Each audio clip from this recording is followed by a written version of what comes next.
Thanks so much for joining. We're really excited to have Jordan with us today, who's the founder of 81cents, and I'll let her kind of give a little bit more of a background about herself and 81cents overall. But we're really excited to have her today. And just as a little caveat on my end before we get rolling, if you do have questions as Jordan's presenting, please make sure to put all of those in the Q&A function. We will not be answering questions in the chat, so just make sure you put all of your questions entered in the Q&A. We'll try to get to as many as we can. We may not be able to get to all of them, but we will do our best.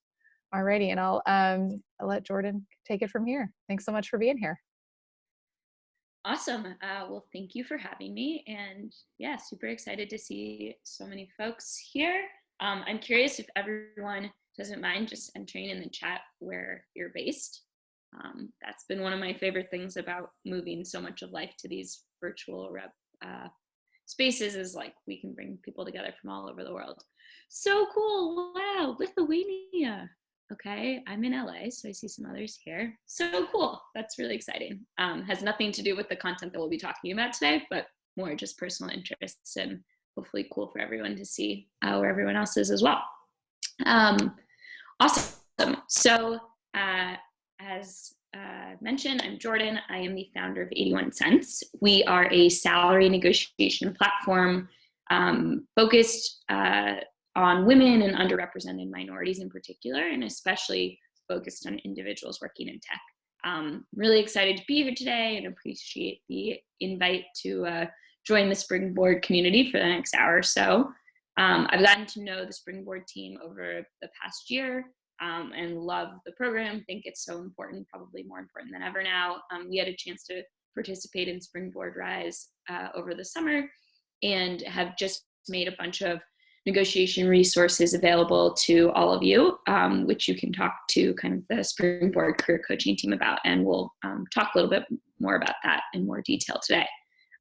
So I've been asked to walk you through some of the learnings we've had in the couple of years that we've been building our company, specifically about negotiation, and in the hopes that these are helpful as all of you, navigate new offers, annual reviews, promotions, whether that's now or over the next few months or years. So I wanted to first start by addressing a fairly large elephant in the room. Also completely unrelated, I was blown away by the volume of elephant art on the internet, and found it was really like visually soothing amidst everything going on. So anyways, totally irrelevant side note here. The elephant though that I want to address is that so much has changed in the 4 or 5 weeks since we planned this webinar, beyond the very real, very scary health implications that we're all kind of thinking about right now. The economy has plummeted, and layoffs and hiring freezes have become the new reality. And we've been getting tons and tons of questions about what this means for negotiations. Is it less okay to negotiate now? Should I settle for lower pay? Do I have less leverage in my negotiation? And while I absolutely cannot deny that a worse economy is less ideal for job seekers than, of course, a booming one, I will offer a couple of quick reframes. So the first is that if you're getting an offer, especially in this economy, it's because a company considers that role to be essential and really believes that you're the best person for it. So I think there's a lot of power that comes from knowing that ahead of a negotiation, and remembering that, the pool of applicants for that role was likely larger, and you stood out from an even more competitive sample size. So I think it's important to remember that.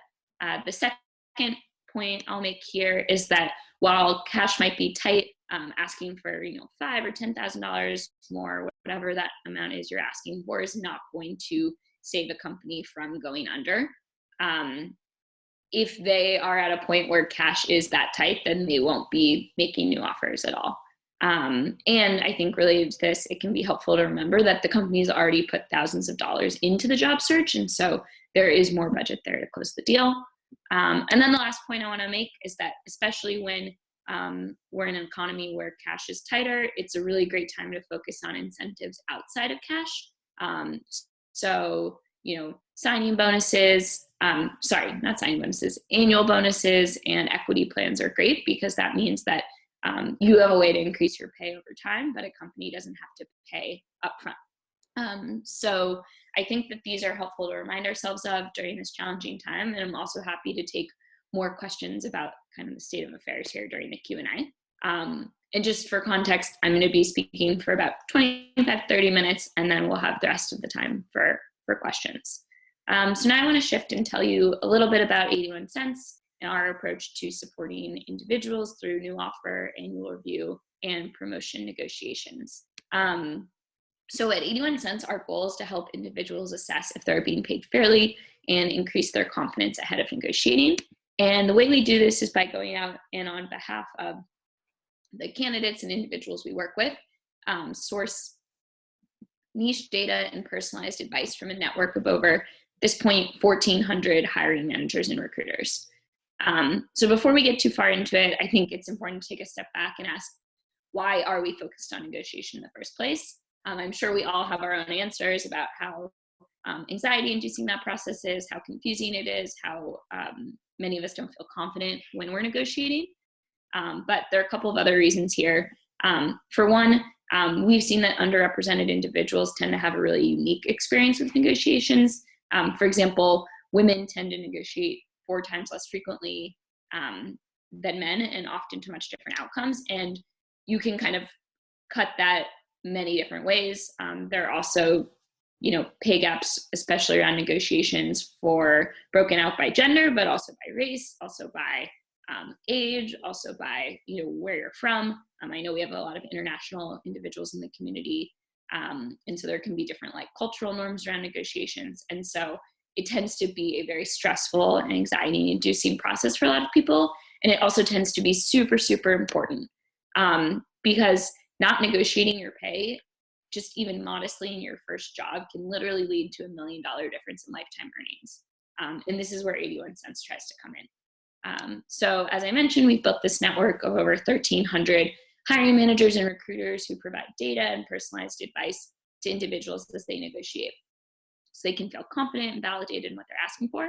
The majority of our reviewers are recruiters and professionals who are working in tech, and we have directors and VPs from every major tech company advising on our platform. So for every candidate we support, we source feedback from somewhere between 4 and 8 professionals and recruiters across several different dimensions. We ask how the candidate that we're supporting, how their pay compares to market rates. We ask what others in similar roles are earning, and we ask what that expert would advise the individual to do and what they would do if they were in their shoes. All of these data points and recommendations get compiled into what ends up being a 25 or 30-page report. Couple of snapshots from that report you can see here.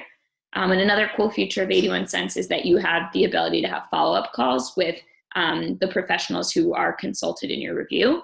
And many people will use these calls to do a mock negotiation or to get broader career advice. We've seen these calls have really cool outcomes, people becoming friends with the experts, people getting job opportunities and interview opportunities through these experts, and just general mentorship as well. And so candidates often use their reports to get a sense of market rates as they go into interview, and then also into negotiations. So here's an excerpt from an email we received a couple months ago, and this was from a woman who used 81 cents to get a sense of pay for people operations roles specifically. So she wrote us this email saying that today I received an offer for $50,000 more than I currently make. I would have been too nervous to ask for that much if I didn't have the data from the HR leaders in 81 cents network. So I think at the end of the day, what we're really doing is giving people the data and validation they need to feel confident making strong asks. And so the last point I'll make here about 81 cents is that it's not just this woman we've supported. We've worked with over 350 individuals, and on average, everyone has seen a compensation increase of 16%. So we are really excited about our impact so far. We know we have a lot more to do, and in particular, excited to be partnering with Springboard to expand the support we're able to provide. So now I want to shift gears and talk through some of our learnings.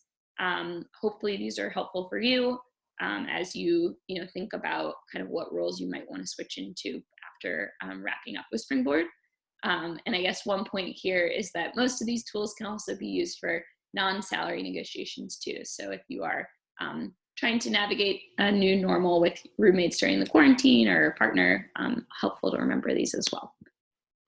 So here is the formula that we put forward for what we think leads to a great negotiation.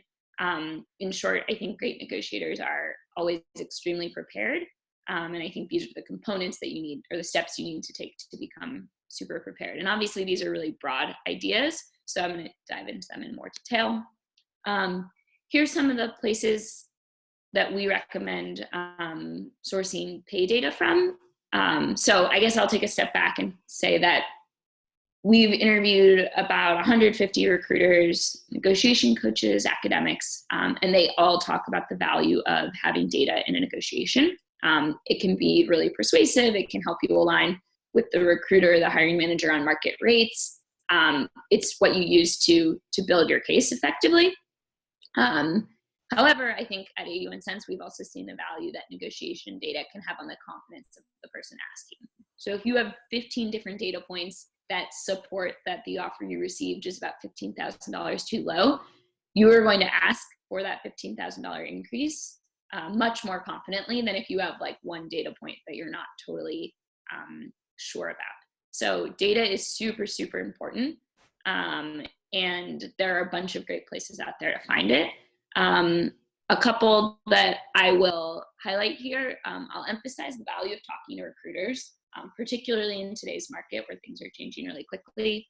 A lot of people tend to distrust recruiters, but they're really a wealth of information. Another point I'll make is that when you're thinking about talking to peers or others in the Springboard network, or maybe even alums from Springboard, it can be kind of awkward to talk about pay and like initiate a conversation about that. A couple of tips for doing that. One is I find it's helpful just to acknowledge the awkwardness up front. Just kind of own that this is a little bit of a taboo topic. It's not something you're super comfortable talking about, but you hope you can do it anyways. Second is offer to share your numbers first. That kind of plays on the idea of reciprocity and can be helpful in like convincing the other person to share numbers as well. So you can say like, hey, here's the offer I received, wondering if you have any feedback on it. And then the last thing you can do is ask what others in similar roles earn. And this makes it so that it is a little less confrontational for the person. They don't necessarily have to like feel defensive by your question, but often they'll end up kind of sharing what they earn anyways. Okay, so after you've done your research, you're ready to pull together 3 numbers. And so the idea here is that the more you think about what you want, and the more you know kind of like what your limitations are and what your goals are, the less emotional the process of negotiating becomes, and the easier it becomes for you to see when like an offer really does not meet your criteria. So the idea here is that you want to figure out kind of the lowest you could possibly accept, what your like goal or dream would be, still in the realm of reality, and then your target, where you would ideally like to end up. And these should all have like some distance between them. The idea is then if you are asked for like, what is your salary expectation? And we can kind of get into this in more detail. You can kind of provide a range that is somewhere around between like the target at the bottom end and then your sort of aspiration point at the upper end. And I'll get into this in more detail as well, but I would encourage, as you're thinking about these numbers, to think beyond just base salary. I would encourage you to think about total compensation, which includes bonus, signing bonus, equity as well. So the next piece to being extremely well prepared for negotiation is to figure out what motivates the other side. So the person who you're negotiating with, whether that's a recruiter or a hiring manager. The more you can understand the other person and what they care about, the more you can appeal to what matters to them and leverage what they care about.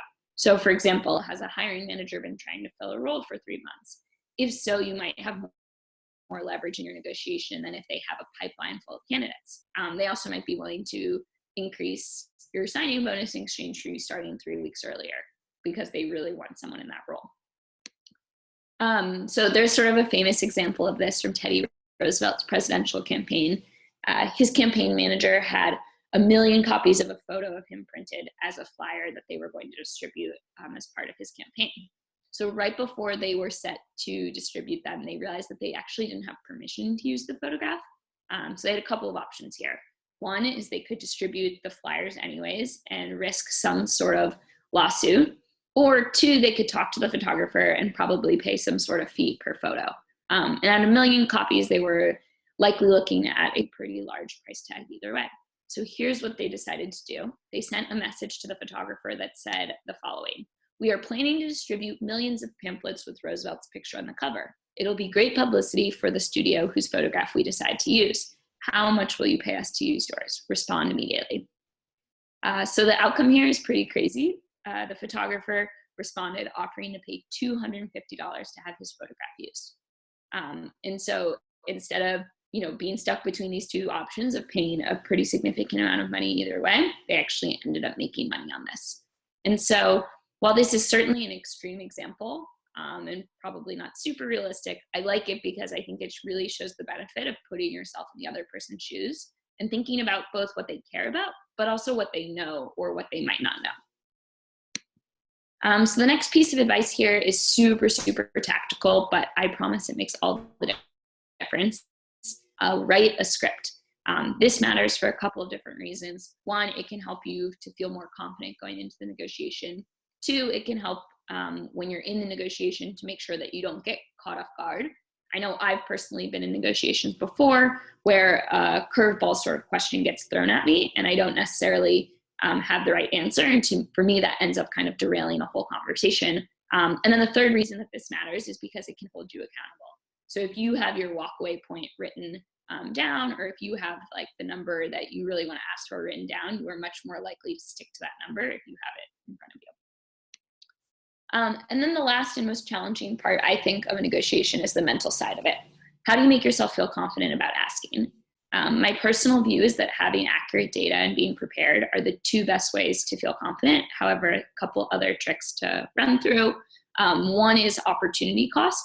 So I really like this framework because, as far as I know, I don't think that there are any professions, legal or illegal, where you can literally have like a 15, 20-minute phone call and then potentially make thousands and thousands of dollars. And so while, yes, these are uncomfortable conversations, the upside is absolutely enormous. And then the other one I like to emphasize here is that if you don't ask, nothing will change. So I used to be in a hiring manager role. I was at a fintech startup. And the way we used to approach hiring, and this was like around the Series A, Series B round, was we would come up with what number we thought we should be paying the person and what our budget was. And then we would subtract 5 or 10% from that number, hoping that, or expecting the person to negotiate. And so if they did not negotiate, we would just give them the lower pay and then we would save that funding. And they would just literally have had, X thousands of dollars there for the taking that they didn't take advantage of. So can't stress enough the value of just asking the question, because you have really no clue what what is there kind of like automatically if you ask. Another point to make to kind of help reframe how you negotiate is thinking about how much money the company has spent to make, to get to the point where they're making you an offer in the first place. So on average, a company spends about $3,000 to make you an offer. And this increases if there's a technical interview component as well. So from the phone screen to the take-home assignment to all of the touch points with the recruiter, those hours add up. And if you turn down the offer, the company has to go almost all the way back to square one, which means that they are likely willing to spend a little bit more to close you, if that's what it will take. Not to mention the fact that they, as I mentioned at the beginning, have already decided that you're the best person for the job. So now I want to shift gears a little bit and kind of get into some of the weeds around compensation, and specifically how to evaluate a package. So one of our major learnings from the past couple of years have been that individuals tend to have a bias towards base salary and often give up leverage in a negotiation because they're too singularly focused on it. So I wanted to give a brief overview here. First, I think it's helpful to talk about definitions. So we think of compensation in 3 major categories. The first is monetary. It's likely obvious, but this bucket of compensation impacts how much money you're able to put into your bank account every year.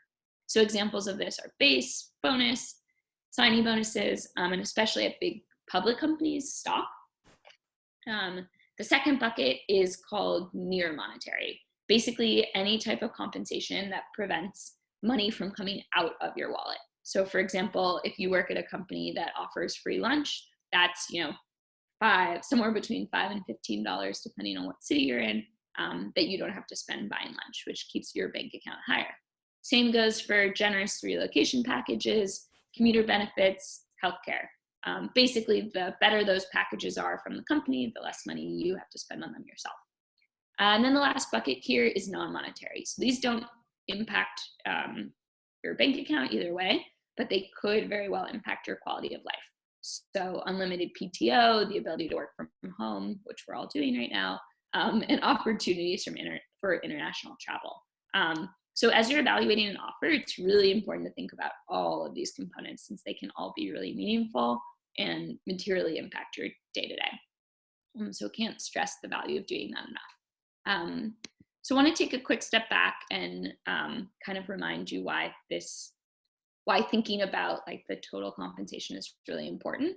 And there are a couple of main reasons. So the first, like I mentioned, is that most people tend to ignore it.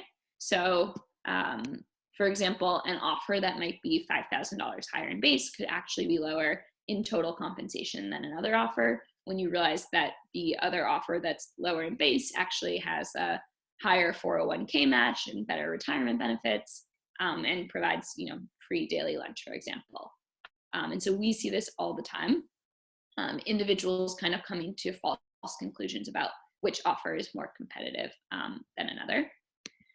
Another reason that this matters is because there's often so much more that can be negotiated besides the base salary, and it's often a place where recruiters have the most leverage. So here's a sampling from 20 recent tech negotiations that we've seen. And so you'll see here that while base did move for about a third of these offers, so many other levers move too. And often you can move multiple levers. So focusing too much on one component, like base salary, means you'll likely leave money on the table elsewhere. And we're seeing that more and more total, like a larger and larger percentage of total compensation is coming from outside of base salary. So here's an example of that. These are 3 business development roles in tech in San Francisco. All of them have salaries around $140,000. And so at face value, these seem like pretty similar offers. And if you didn't look carefully, I think you could easily believe that an offer in this salary range was market rate or average. However, as you dig deeper into these other components, you can see that there are big differences in how competitive these are. And this is solely due to factors outside of base. And unfortunately, it's often these less face value components of pay where inequity and larger pay gaps tend to lie. So one example of this is while women earn 81 cents for every dollar men earn in terms of salary, with women of color unfortunately earning substantially less, the gap in equity packages is much larger. So female employees earn just 49 cents on the dollar of equity.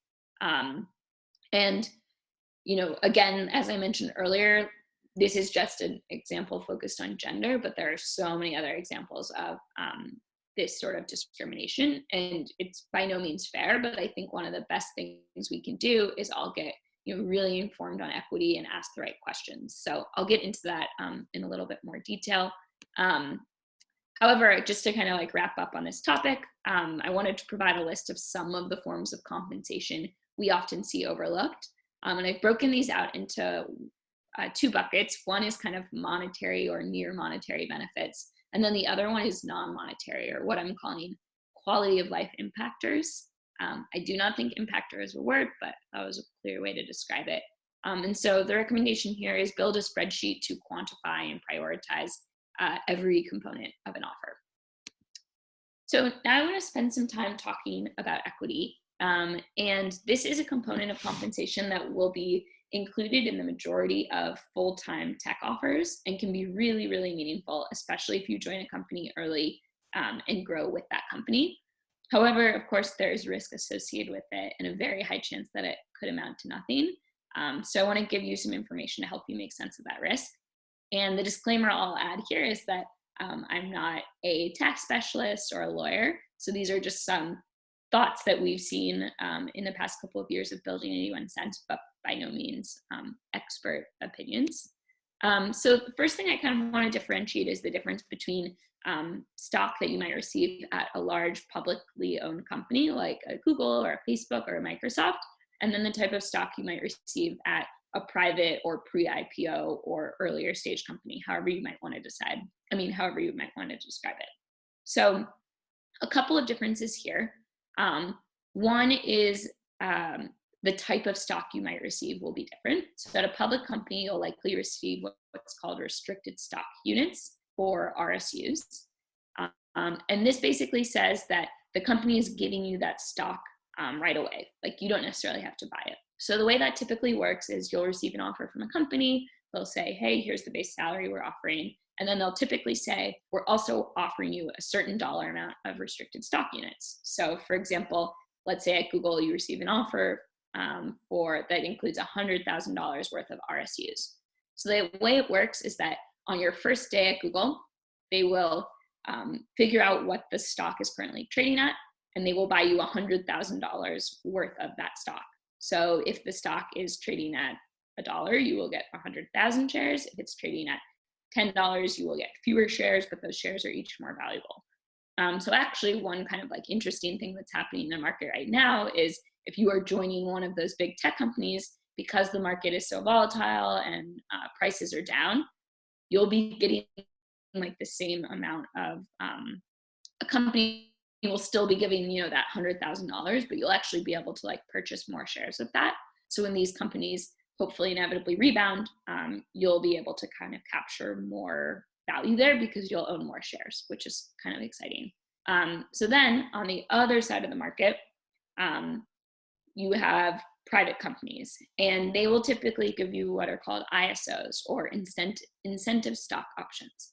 So the way those work is that you don't own the options they're giving you. Rather, they're giving you an option to purchase stock in that company. So they will say, as part of working here, you will get 10,000 options, and you can purchase each of those shares at 1 cent, 1 penny a share, or 10 cents a share, or something.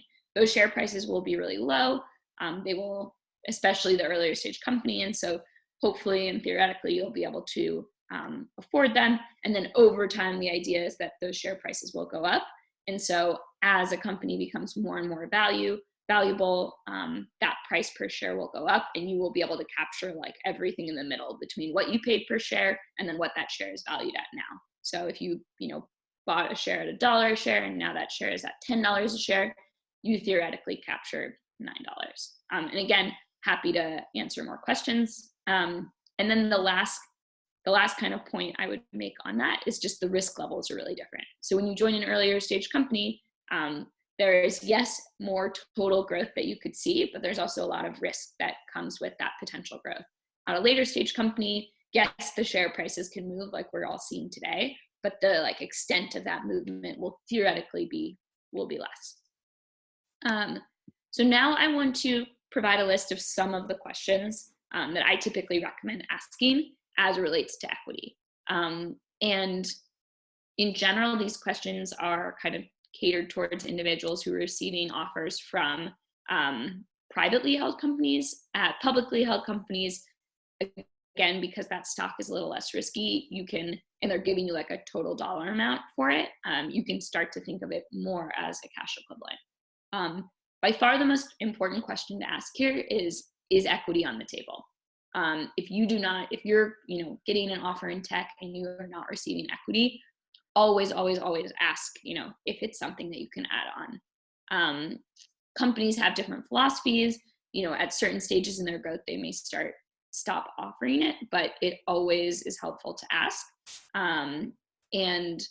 Companies typically, like, that would never be held against you, because you're basically saying, hey, I'd love to align my interests with the company, and I plan to stay here long enough to see some sort of like increase in value. So definitely always ask.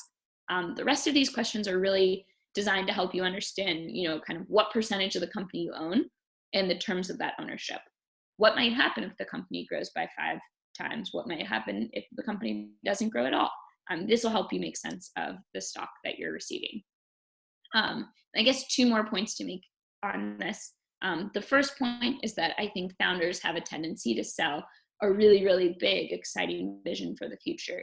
You know, when you join our team, we're going to be able to do like so much more. Our company is going to grow and become super successful. We're all going to do really, really well. And while that may very well be the case, you want to make sure that you understand like how well you might actually do and what the company would need to do for you to see a ton of value from your equity. And then the other point I'll make here is that often private companies do not give you all the information you need to make sense of your equity package. So I joined a fintech startup. I guess this was like 6 years ago at this point, and they gave me the total number of shares I received, and then they gave me the current price per share. But I had no idea like what percentage of the company that represented, what the share price used to be, if I was going to need to pay for those shares in the first place. So there was a lot of information I was missing that without it, I would have no way to value it. So once you get and collect all of this information, then you're in a position to start to analyze it. So I wanted to share a sample template for kind of analyzing your equity package. And the idea here is that you're not necessarily going to be able to figure out exactly how much your equity is worth today. It's not that you're going to be able to figure out exactly, you know, how much money you'll make in 6 years when the company sells. No one really knows the answers to that. The idea is to like help you start to think through some possibilities. Like, you know, can you see a path towards like your equity becoming really valuable, or are you receiving so few shares that you're never able to? So I'll walk through this in a little more detail. The first thing, and this is kind of what the questions I gave you are designed to help you figure out, but what are your inputs? How many shares have you received? Do you have to pay for those shares? That would be the strike price. What's the current price of those shares today? Is it the same as the strike price? Is it the same as what you have to pay for them? Or would investors have to pay more if they wanted to invest in the company? What are the total number of shares that have been granted? That's the total number of shares outstanding. And then once you have that information, you can figure out what percentage of the company you own. The other thing to figure out is what the vesting schedule is. So the basic idea there is, you know, when I join a company tomorrow, I don't get all my shares right away because then I have no incentive to stick around. So instead, you get your shares typically over 4 years, about 25% of them every year. So you want to understand your vesting schedule too, like when do those shares actually become yours? And that's the same at public and private companies. So then the next thing you want to do here is just put together some simple scenarios. You know, what would need to happen for a company to be really, really successful? Do they need to grow at 100% every year? Do they need to grow at 50% every year? What would happen if they didn't grow at all? What would that mean for your equity? So again, no one has a crystal ball here, can't predict the future, but just start to think about, like, for the purpose of the exercise, what would need to happen for your shares to grow in value and how much value are you looking at? Then the next piece of this is doing what's called an expected value analysis. For those of you who are in more data or statistics heavy roles, you're probably very familiar with this. But what are all the possible outcomes here? What is the likelihood of each of those outcomes? And then you add them all up to figure out, you know, what might actually happen here. And again, you can't say for sure, but if you know that your expected value is, you know, around 100,000, like that's very, very different than if it's around 2 million or something like that. You can think about that very differently. So the idea here is to help you just be a little bit more rational, a little less emotional, and be able to think critically about when a founder says, like, yeah, you're going to join and we're all going to do super, super well. Like, is that actually the case? Because oftentimes founders will try to convince you to join and then take like a lower salary as a result. So I kind of breezed through that. I'm happy to answer more questions as well. But to kind of close on the topic, I wanted to share some additional online tools and resources for thinking about equity. You know, again, the biggest thing I can emphasize here is taking the time to actually understand it and model out what certain outcomes might lead to. So now I want to open up the session. I know that there are a bunch of questions being added in, and I'm happy to talk about anything I've covered today or other questions about negotiations or the state of the market, or whatever would be most helpful. I also wanted to offer up our website, my email, and then we've offered a special discount code specifically for Springboard students. So feel free to use that whenever it would be helpful. Awesome. Awesome. Thanks, Jordan, so much. Cool. I'll let you kind of dive in with the questions. I fielded some of the ones that we're just asking about where we're going to be sharing it. So just as a kind of blanket statement, we'll be sharing this recording on our Springboard's YouTube channel. And then you can, all the career coaches and student advisors will have access to the recording as well if you're not able to find it there. Cool. Let's see. What is the best way to go through these? I will just start at the top. So first question is from Blake about relocation. Is there a difference to asking for relocation assistance versus a general signing bonus? That's a great question. Sometimes you can ask for both if you are actually relocating. There may be some differences in tax treatment. So some companies will offer relocation on like a as needed basis, where basically you provide all of your receipts and then they'll pay for those services. And in that case, you don't need to pay the same taxes on that amount. Or other times, some companies will say like, you know, here's $7,000 for relocation, and that will often be treated as a signing bonus where you will have to pay higher taxes on that. So there actually is a slight difference. The one thing I would say is like, if you think that you can move for pretty cheaply, then it might be helpful to ask for more of like a bonus structure, because you might be able to make a little bit more money on that arrangement. But, you know, typically I would recommend like kind of asking about them in the same question, like, hey, I was wondering, you know, is there relocation assistance or signing bonus offers on the table, or both? Like, I'd love to hear about that kind of compensation if it's available. Cool. So let's see. The next question is, what's a realistic starting point in negotiating for entry-level job seekers and or those changing careers? So I guess, Audrey, I would want to clarify if you're talking about like, what's a specific, what's a expected offer for like a certain function. If that's the case, it'd be helpful to know a little bit more detail. But in terms of, I think one way to interpret your question is, you know, how much am I likely to increase an offer by? And that I can speak a little bit more to that. So generally when people are getting, you know, cost of living increases where you're in a role, you've been there for a year and you're having your annual review, typically you can see somewhere between like a 2 to 5% increase in your pay, just for like, you're doing a great job, we're happy to have you here, we're giving everyone in the company like a step up because things have gotten more expensive and you know more about the work we're doing now. If you're getting a promotion and therefore like changing roles and seeing an increase as a result of that, then, you know, there's a much more substantial increase that you might be able to see. I would typically bucket that as like somewhere between like 7 and 15% on average, but helpful to like learn more about the culture of that within your company. And then in terms of, you know, you get a new offer and you're trying to negotiate, that can definitely vary widely as well. But I would say on average, you know, a 10 to 15% increase is probably what you want to aim for. Typically when people try to go for 20, 25, 30%, there's likely more of like a misalignment on roles. And maybe they don't perceive you to be as senior as like you think you should be. And so you might want to kind of have a discussion on like what the role is actually going to be and whether you should be at, you know, the manager level, director level, whatever it may be. Okay. Let's see. Next question is about negotiating immigration. I'm currently on an H-1B work visa, and my current employer has put a hold on my green card application because of the current economy. Can I ask my next employer to apply for a green card on day one, and how can I ask for it? To be totally honest, I don't have a lot of expertise in that area, so I don't want to give you a definitive answer, besides that I think that there are a number of communities online that are probably having discussions about this right now, and I would encourage you to chat with peers.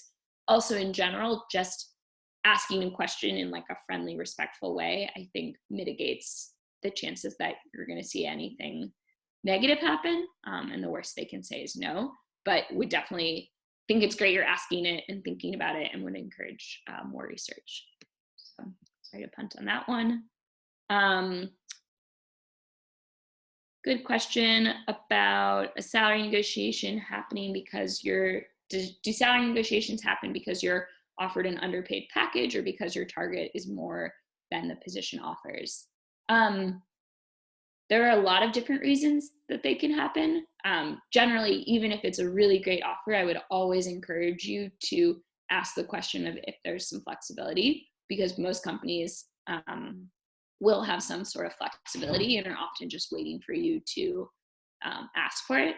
It's a really strange part of American culture that we like do this sort of dance around negotiation. Because of the space I work in, definitely have a dream of like a day when the first offer is the offer and there's just alignment on what is fair, and the employers and employees are all looking at the same data. But I guess to answer that question, I'd say like there are a lot of reasons why it can happen. Your sense of market rates is different than their sense of market rates. You believe you're going to bring more value than they have like accounted for, or like they're lowballing you because they expect you to come back and negotiate. So there are a lot of different reasons, and it just never hurts to ask the question of if there's any flexibility. Let's see, we already answered the question about relocation, so I'm going to dismiss that one. Another question from Lydia is, can you give an example of putting yourself in the company's shoes? I think start date and like how long they've been willing or looking to fill the position are two of the best things you can think about. Also, like as you go through the interview process, trying to get a sense for, how excited are people about this new position? What is the hiring manager, like what's causing them stress right now? Are they doing the job of 2 to 3 people? And would you coming in give them like a ton of relief from that? I think those are good things to think about as you're going through the interview process and talking with multiple people in the company. So happy to speak more about that. Let's see, when you're at the point of applying and getting offers, how quickly does a decision need to be made? Is there a general time frame as far as days, weeks to make comparisons? That question is from Amanda. I think that's an awesome question and definitely varies. I've heard, if you are recruiting in like the consulting or legal or investment banking world, especially out of like a formal graduate program, they will typically, you could see an offer that's open or on the table for like 6 weeks or 2 months. Or you could be talking to kind of like earlier stage tech startups and they could literally try to get you to answer on the spot. So there's a super, super wide range there. That being said, it is always completely appropriate to ask for time. And by time, I mean like at least 4 to 5 days to think it over. Some recruiters will try to like force you to give an answer sooner. But I typically recommend something like the following. So, they email you, they say, hey, exciting news. Are you free to have a call this afternoon to talk? That's typically them saying, hey, we're going to give you an offer. Set up a time to talk. During that call, they'll say, you were so awesome. We're really excited. Talk through the offer. Here are all the details. I typically recommend for that conversation saying as little as possible. Just thanks so much. I'm really excited about the role. If you could send over like the written details of the offer, that would be great. And then I can review and get back to you on next steps. So you want to be appreciative, be grateful, say that you're excited, and not say much else. If they try to say like, hey, can we talk about it tomorrow? There are a couple of ways you can punt. You can say, I'd love a little bit more time to think this over. If it's okay with you, let me look at everything in writing and then follow up to set a time. So that's one way. Another way you can kind of punt it is say, I really need to talk this over with my family, my partner, my whomever. Let me do that and then follow up again with next steps. Or the third thing that you can say is you can ask for them to introduce you to others in the company and say, hey, like I've loved all my conversations so far. I'm hoping to talk to a couple more people. Is there anyone in a data science role who you can introduce me to? Or is there anyone who switch from this kind of background into this role that you can introduce me to. And so ask them to do some work. And then you can kind of like drag those conversations out a little bit if you do need some more time to think about it or you're expecting another offer. Let's see. If a company's base pay is not on any of those websites you mentioned, should you consider market pay for that region and negotiate based on that? I would typically try to be a little bit more specific than that. I mean, market pay can really vary really widely. And so I would try to encourage you to talk to others who are in similar roles and use other data to inform your sense of market pay. Talk to recruiters. And then in many states, if you ask for, during the interview process, if you ask for a range for a role, they typically have to tell you what they're looking at. So I would always encourage doing as much research as possible.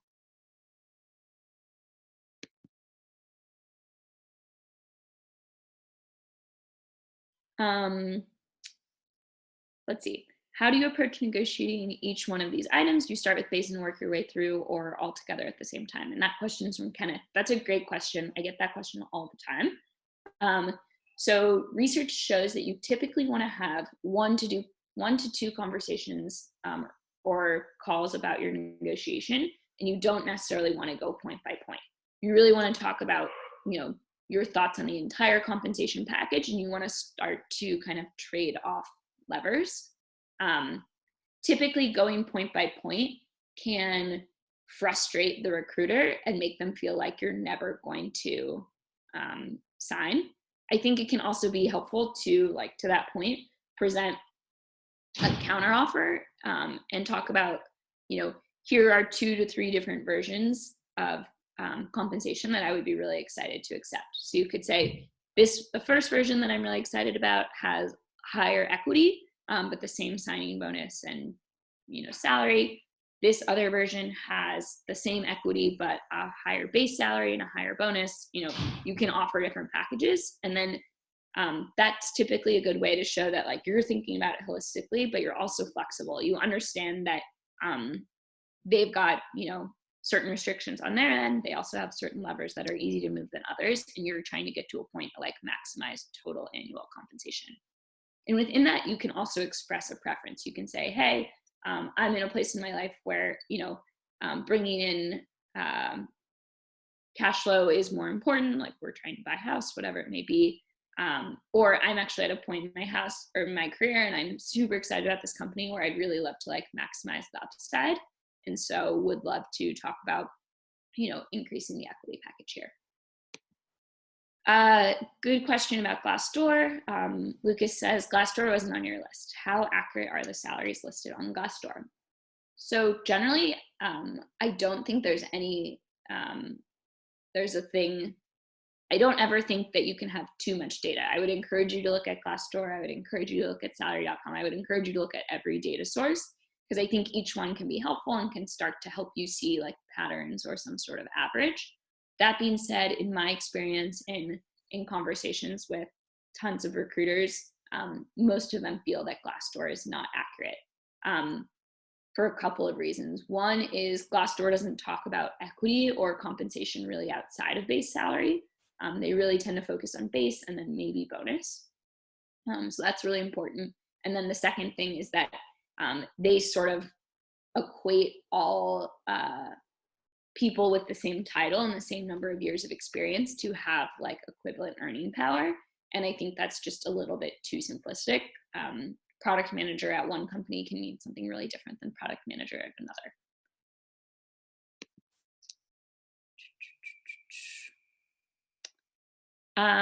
What is a good range to start with that isn't too wide of a range or just depend on job location, etc.?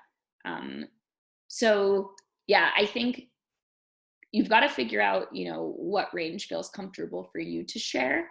But it definitely does, depend on the seniority of the role or the type of role.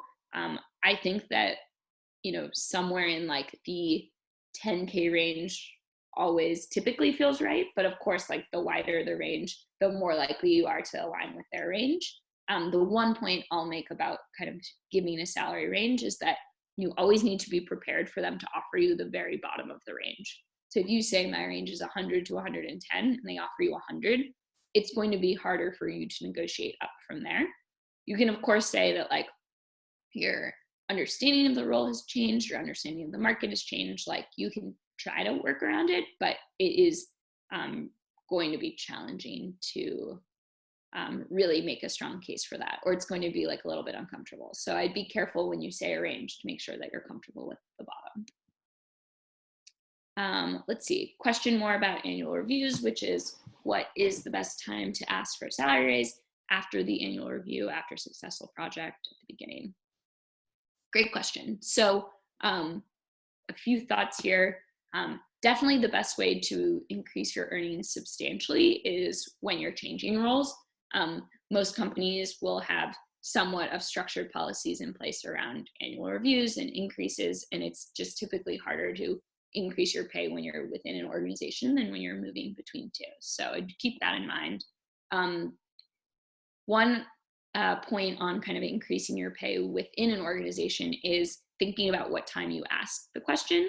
So typically, like when you're going through the annual review process, your manager will have already had budget meetings with the other leaders in the organization. They will have already figured out what sort of raises they want to offer people, or what sort of salary increases they're going to provide, what sort of bonuses, whatever it may be. So if you can get to them like 6 weeks to a month ahead of that conversation, you can actually help them like help inform what number you end up with. So you can, remind them of all of the great work you've been doing, how much you've grown. You can express really clearly, like, I'd love to talk to you about, maximizing my bonus this year, or I'd love to figure out, what information I can give you to help you in those conversations. So a couple of thoughts on that. Question from Christy, is it typically expected for companies to give the information about possible outcomes with regards to equity? Private companies are, somewhat all over the board, but I think it's helpful to talk to them and have candid conversations about, what sort of growth is the company expecting over the next couple of years? Can you tell me about how you're thinking about the exit? Is more fundraising in the company's future? Can you help me like model out a couple of likely scenarios? I've heard of some companies being really transparent about it, but I've heard of other companies not giving much detail. One of the reasons companies might not give detail is because like it can be scary and risky for them to put in writing, like, here's what might happen, because there is so much risk associated with early stage companies that if they tell you like, here's what could happen, and that doesn't happen, then they could be liable for that in some way. Okay. When does the salary negotiation process begin? After the offer has been made on the job application. So that again varies. Some job applications will ask you to just state like a desired salary range. Typically, I would recommend putting like TBD or to be discussed, or not entering that field, because when you're applying, like you really don't know enough about the role yet to really say what you want to be earning, or what you think that role should pay. So I typically recommend trying to punt. Some companies will bring up salary really early in the interview process. Other companies will bring it up later. I am always a proponent of doing as much research as possible. So if they bring it up, you can have a conversation about it. That being said, like it is totally acceptable to punt. I think I actually have a couple of slides on this that I can share. So if you're asked what your salary expectations are, I think there are a couple of different ways to answer. One option is to just say that you don't know enough yet and turn the question back on the employer. So, since I've only spoken with a couple of team members, I'd love to learn more about what is exactly expected of a data scientist here, so I can give you an accurate expectation. However, if there's a specific range you're hoping to meet, that'd be really helpful for me to hear. So that's kind of one way of punting. Another way is that you can say that you're more focused on fit, but you're really confident that their market rates will be fair. So those are kind of two ways of punting. You can also say, like, look, I'm still getting an understanding of market rates, and I want to do more research before I answer that question. However, I'd love to hear how you're thinking about it, or if you're able to share anything about like the company's, sort of approach to pay or philosophy about pay.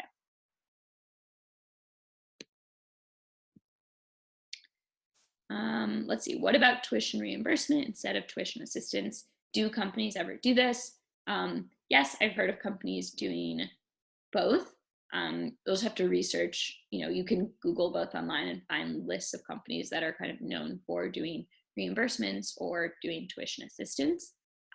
Typically, you'll need to stay at a company for a certain amount of time before you gain access to that benefit, but definitely something you can ask about in the interview process. Let's see. I'm based in New York. What if I'm seeking a remote position and I receive an offer from a company that's based outside of New York, let's say Texas, for example, and they're offering a base salary that's less competitive than the New York market? Should I be negotiating a salary based around the New York market, since that's where I'm going to be working out of? Different people will probably have different opinions on this, but I would probably say yes. Make a case around the market that you're in. They clearly think you're great. They want you in the role, and you are based in a market that is more expensive. And so can they offer you anything to help make it easier for you to say yes to the offer? The other kind of point you can make about remote roles is that they're going to save a lot of money by not having you in the office and not having to create workspace for you. And so maybe that's something that you can throw into the negotiation as well. We've got a couple more minutes and still quite a few more questions.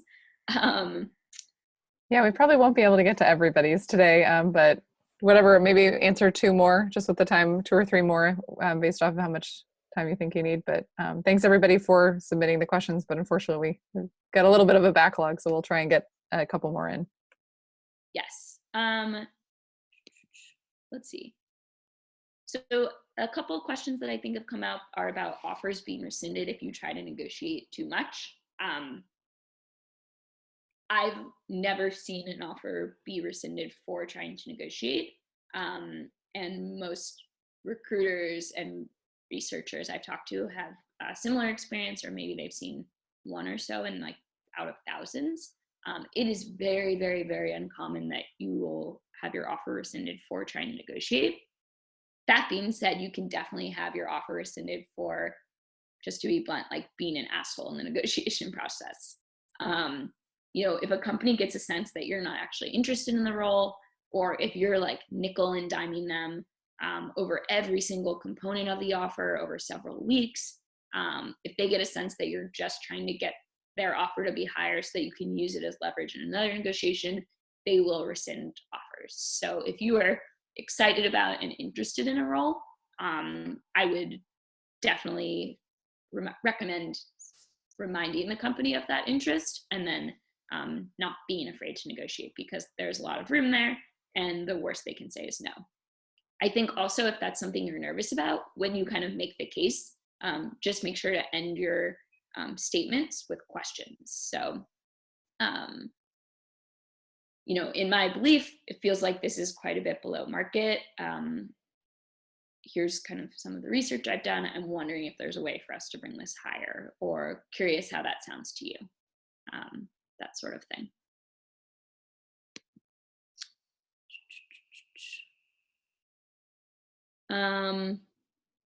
Okay, trying to look for one more question. If they call you with an offer on the phone, and I can kind of speak to like mediums of negotiations for this, but if they call you on the phone, can you tell them that you'll follow up via email? So I think there's a couple of things here. One is, if they call and give you a verbal offer, definitely ask for that offer in writing. That will, 1, buy you some time, 2, help you be able to actually analyze the entire package completely. And it's just like really hard to negotiate on the spot on the phone. The other question, though, I think that brings up is like, what medium should you negotiate through? Some of the options here are in person, on the phone, or via email. I think a lot of people are tempted to negotiate via email because it's safer. You can like control what you say. You can have somebody look it over with you. But I would encourage you to actually consider phone negotiations for a couple of reasons. One is that it's a lot harder to say no to someone on the phone. There's tons of research that shows that like it's really easy to say no to someone when they're not right in front of you. And it's as you get closer to being in person, it's harder and harder to say no. And then the second reason I would encourage phone negotiations is that over email tone can get misconstrued. And that's where a company can think that you're not interested in the role or that you're bringing like some sort of attitude into it. So my 2 cents or my recommendation is always to negotiate over the phone, but ask for them to send you everything in writing first. So yeah, I will kind of go back to my email here. I would love feedback on this, how we can improve this moving forward. And yeah, please keep in touch and hope everyone stays safe.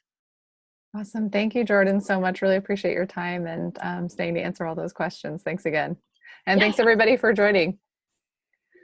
Thanks so much, everyone. Yeah, Bye. take care. Have a good one. Bye.